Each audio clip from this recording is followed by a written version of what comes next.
தற்போது தமிழக பாரதிய ஜனதாவின் தமிழிசை சவுந்தரராஜன் செய்தியாளர்களை சந்தித்து வருகிறார். அதன் நேரடி காட்சிகள்.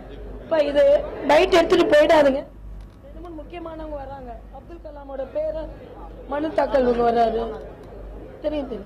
அதனால கொஞ்சம் இல்லையே அவருக்கு. ஆனா திருப்பி இருக்கிறாரு. அதனால கொஞ்சம் எடுத்த உடனே வாங்க சலீம் வராரு மனு தாக்கல் பண்ண. அதனால தமிழகத்தில்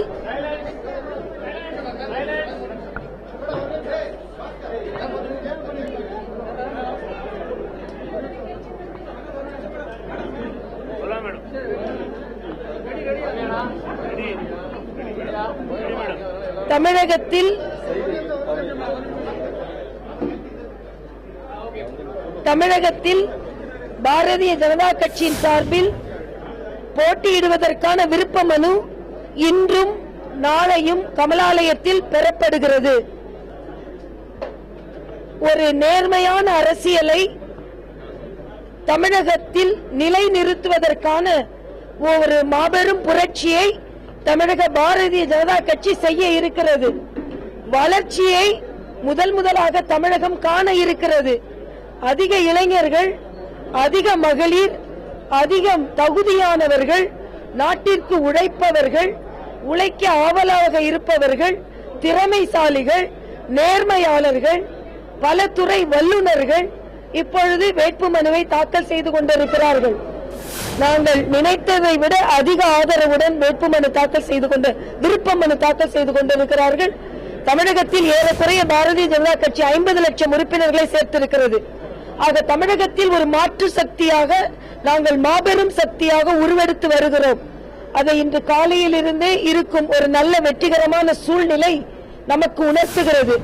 அதனால் தமிழகத்தில் பாரதிய ஜனதா கட்சி ஒரு வளர்ச்சியை கொடுக்கும் கட்சியாக, ஒரு ஊழலை ஒழிக்கும் கட்சியாக, ஒரு மதுவை ஒழிக்கும் ஒரு கட்சியாக நிச்சயமாக 2016 தேர்தலில் பாரதிய ஜனதா கட்சியின் தாக்கம் நிச்சயம் இருக்கும். 2016 ஆட்சி அமைக்கும் சட்டமன்ற தேர்தலில் வெற்றி பெற்று ஆட்சி அமைப்பதில் பாரதிய ஜனதா கட்சியின் பங்கோ துணையோ இல்லாமல் யாரும் ஆட்சி அமைக்க முடியாது என்ற சூழ்நிலை இப்பொழுது உருவாகி இருக்கிறது. விருப்ப மனு கொடுத்துக் கொண்டிருக்கும் அத்தனை பேருக்கும் எனது வாழ்த்துக்களை தெரிவித்துக் கொள்கிறேன். அத்தனை பேரும் மிகுந்த நம்பிக்கையோடு கமலாலயம் நோக்கி வந்திருக்கிறார்கள். அவர்கள் நம்பிக்கை வீண் போகாது என்பதையும் நான் தெரிவித்துக் கொள்கிறேன். எங்களது பிரச்சாரம் நேர்மறை பிரச்சாரமாக இருக்கும். இதுவரை தமிழகம் வளர்ச்சி பாதைக்கு செல்லவில்லை. ஊழல் அதிகமாக தலைவிரித்தாடிக் கொண்டிருக்கிறது. இதுவரை ஆண்ட கட்சிகள் தமிழகம் இன்னும் கட்டமைப்பில் எவ்வளவோ முன்னேறி இருக்க வேண்டும். தமிழகம் சாலை வசதியில், நீர் மேலாண்மையில், விவசாயத்தில், நெசவு தொழிலில், சிறு தொழிலில் எல்லாவற்றிலும் எவ்வளவோ முன்னேறி இருக்க வேண்டும்.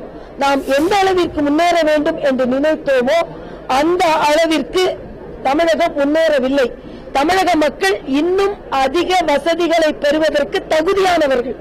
அந்த தகுதியை நாங்கள் பெற்றுத் தருவோம் என்ற உறுதிப்பாட்டோடு நாங்கள் இந்த தேர்தலை சந்திப்போம். அது மட்டுமல்ல, மத்தியில் ஒரு நல்லாட்சி நடந்து கொண்டிருக்கிறது. சாமானிய மக்கள் பலன் பெறும் அளவிற்கு ரயில்வே பட்ஜெட் தாக்கல் செய்யப்பட்டிருக்கிறது. சாமானியர்கள் பயன் பெறும் அளவிற்கு பொது பட்ஜெட் தாக்கல் செய்யப்பட்டிருக்கிறது. ஆக இந்த நல்ல திட்டங்கள் தமிழக மக்களுக்கு கிடைக்க வேண்டும். மோடி அரசு நம்ம அரசு என்ற ஒரு கோஷத்தோடும் நாங்கள் இந்த தேர்தலை சந்திப்போம். ஆக இதுவரைக்கும் ஆண்டவர்களும் ஆள்பவர்களும் நிச்சயமாக வளர்ச்சியை கொடுக்கவில்லை. பாரதிய ஜனதா கட்சி பல மாநிலங்களில் வளர்ச்சியை கொடுத்துக் கொண்டிருக்கிறது. அதே வளர்ச்சியை தமிழகத்திலும் கொடுப்போம் என்று ஒரு மாற்று சக்தியாக நேர்மறை அரசியலை, ஒரு நாகரிகமான அரசியலை, ஒரு நேர்மையான தேர்தலை நடத்தும் அளவிற்கு பாரதிய ஜனதா கட்சி இயங்கும் என்பதை நான் தெரிவித்துக் கொள்கிறேன்.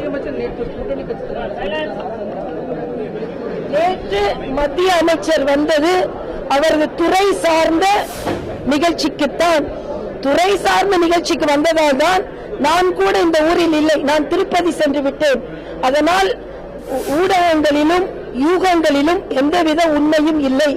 இன்னொன்று, மற்றவர்களை ஒளிந்து சென்று பார்க்கும் அளவிற்கு பாரதிய ஜனதா கட்சி நிச்சயமாக வலிவிழந்து விடவும் இல்லை.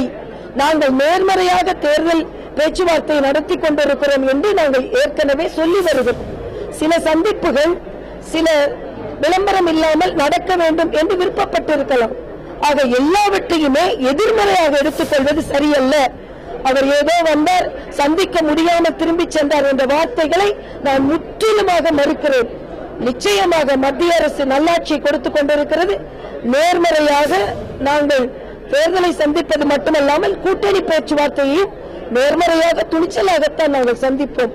ஏனென்றால் எங்களை பொறுத்தமட்டில் கூட்டணி என்பது கூடுதல் பலமே தவிர நாங்கள் அதிக பலத்தோடு விளங்கிக் கொண்டிருக்கிறோம். ஆக பலத்தோடு பலம் சேர்ப்பதற்கு முயற்சி செய்து கொண்டிருக்கிறோமே தவிர பலவீனமானவர்கள் நாங்கள் அல்ல என்பதை இப்பொழுது நாங்கள் நிரூபித்துக் கொண்டிருக்கிறோம்.